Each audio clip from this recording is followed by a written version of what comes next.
certa de seu poder.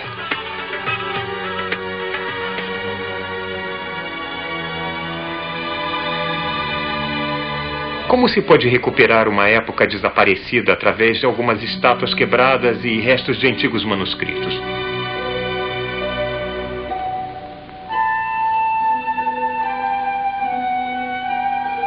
Em Alexandria havia uma biblioteca imensa e um instituto de pesquisa associado.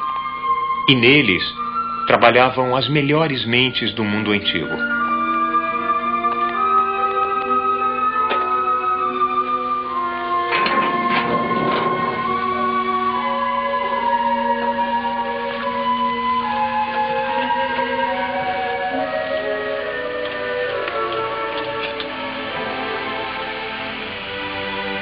Dessa lendária biblioteca, só o que resta é este porão úmido e esquecido.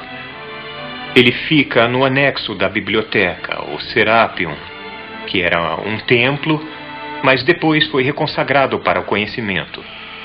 Estas poucas prateleiras mofadas, que provavelmente ficavam num depósito no porão, são seus únicos restos físicos.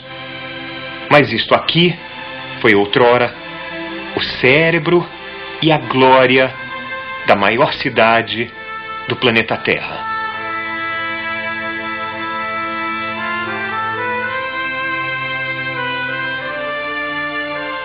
Se eu pudesse viajar de volta no tempo, este seria o lugar que eu visitaria. A Biblioteca de Alexandria no seu auge, há 2000 anos. Aqui, em um sentido importante, começou a aventura intelectual que nos levou ao espaço.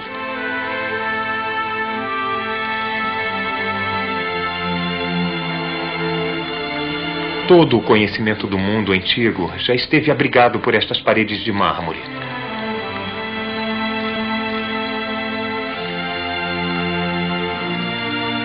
Na grande parede pode ter havido um mural de Alexandre, com o cajado e o mangual e a touca cerimonial dos faraós do Egito Antigo. A biblioteca era uma cidadela da consciência humana, um farol na nossa jornada para as estrelas.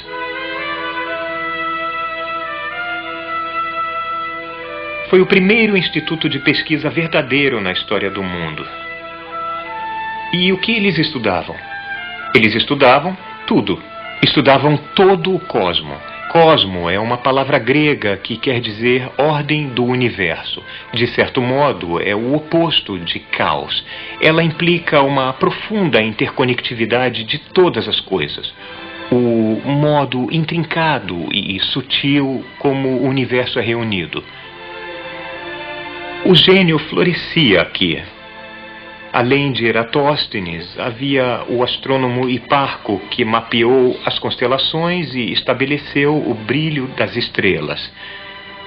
E havia Euclides, que sistematizou brilhantemente a geometria e disse ao seu rei que estava lutando com alguns problemas difíceis na matemática, que não havia uma estrada real para a geometria.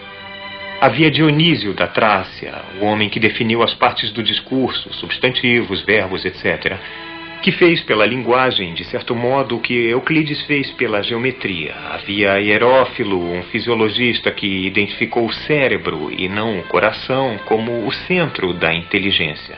Havia Arquimedes, o maior gênio mecânico até a época de Leonardo da Vinci, e havia o astrônomo Ptolomeu, que compilou muito do que hoje é a pseudociência da astrologia. Seu universo centrado na Terra dominou por 1500 anos, mostrando que o brilhantismo intelectual não é garantia contra estar errado. E entre esses grandes homens também havia uma grande mulher. O nome dela era Hipácia, e ela era matemática e astrônoma.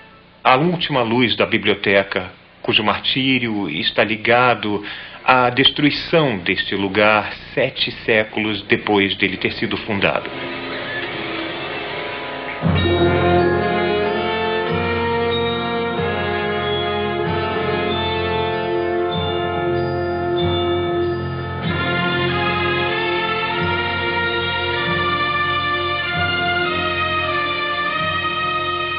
Vejam este lugar. Os reis gregos do Egito que sucederam Alexandre colocaram os avanços na ciência, na literatura e na medicina entre os tesouros do império. Durante séculos, eles apoiaram generosamente a pesquisa e a erudição. Um esclarecimento dividido por poucos chefes de Estado na época e agora.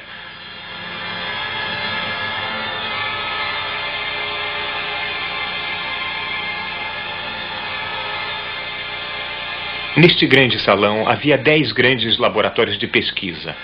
Havia fontes e colunatas, jardins botânicos e até um zoológico com animais da Índia e da África subsaariana.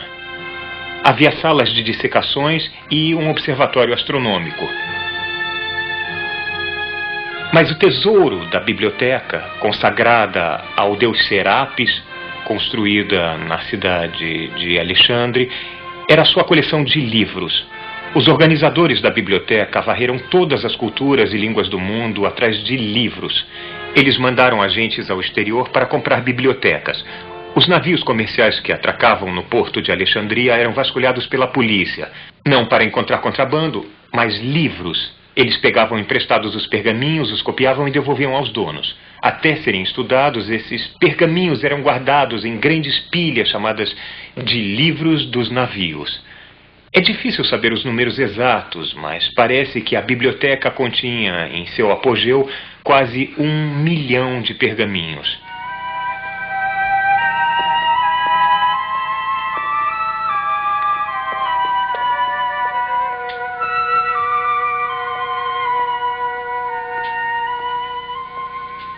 A cana do papiro cresce no Egito. Ele é a origem da nossa palavra papel.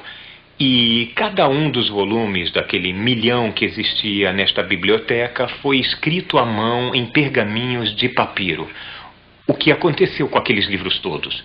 Bom, a civilização clássica que os criou desintegrou-se. A própria biblioteca foi destruída. Apenas uma pequena fração dos trabalhos sobreviveu.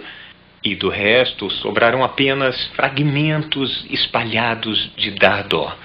Mas por que esses pedaços remanescentes são de atormentar tanto? Por exemplo, sabemos que outrora existia aqui um livro do astrônomo Aristarco de Samos, que parece ter afirmado que a Terra era um dos planetas que, como os outros planetas, orbita o Sol e que as estrelas estão enormemente distantes. Tudo absolutamente correto, mas nós tivemos que esperar quase 2.000 anos para que estes fatos fossem redescobertos.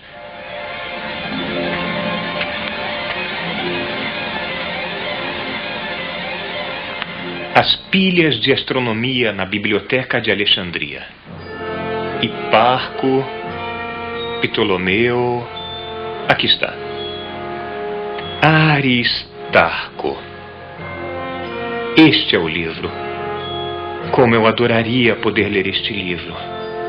Saber como Aristarco descobriu tudo. Mas ele sumiu, totalmente e para sempre. Se multiplicarmos nosso sentido de perda desta obra de Aristarco por, digamos, 100.000, começaremos a apreciar a grandeza da conquista da civilização clássica e a tragédia de sua destruição. Nós ultrapassamos de longe a ciência conhecida do mundo antigo, mas há brechas irreparáveis em nosso conhecimento histórico. Imaginem que mistérios do passado poderiam ser resolvidos com um cartão de usuário desta biblioteca. Por exemplo, conhecemos uma história do mundo em 3 volumes, agora perdida, escrita por um sacerdote babilônio chamado Berossus.